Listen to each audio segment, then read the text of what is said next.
बिस्मिल्लाहिर्रहमानिर्रहीम। दिले गुमराह को ए काश ये मालूम हो जाता इकबाल, गुनाह में उस वक्त तक लज्जत है जब तक हो नहीं जाता। अस्सलाम वालेकुम दोस्तों, प्रोफेसर हकीम अली वकास आपकी खिदमत में हाजिर है। आज जड़ी बूटियों में से मैं आपको काली ज़ीरी की मुकम्मल तफसीलात बताने जा रहा हूँ।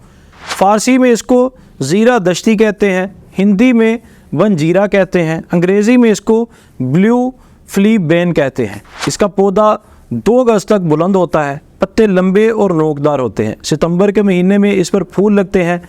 इसके फूलों का रंग कासनी के फूलों की तरह और तुखम ज़ीरे के बराबर होते हैं।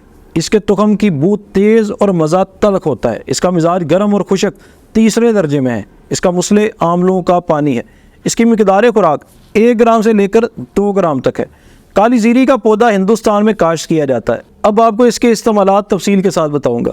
काली ज़ीरी बलगमी मवाद को साफ़ करती है, आंतों के कीड़ों को मारने के लिए इस्तेमाल होती है। इसका लेप वर्मों को तहलील करता है और दर्द को तस्कीन देता है। इसको अंदरूनी तौर पर ज़्यादा मिकदार में इस्तेमाल नहीं करना चाहिए।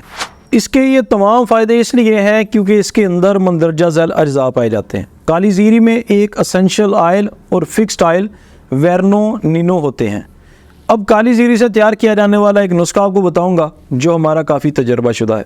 काली ज़ीरी 50 ग्राम की मिकदार में ले लें। इसमें से 1 चुटकी रात को पानी में भिगो दें और सुबह नहार मुँह छान कर पी लें। इस नुस्खा को इस्तेमाल करने से कान से निकलने वाली पीप ठीक हो जाती है। इसके अलावा अगर आप किसी और मर्ज़ में मुब्तला हैं तो 030159595998 0311103392 ये मेरे नंबर्स हैं, इन पर रब्ता करें।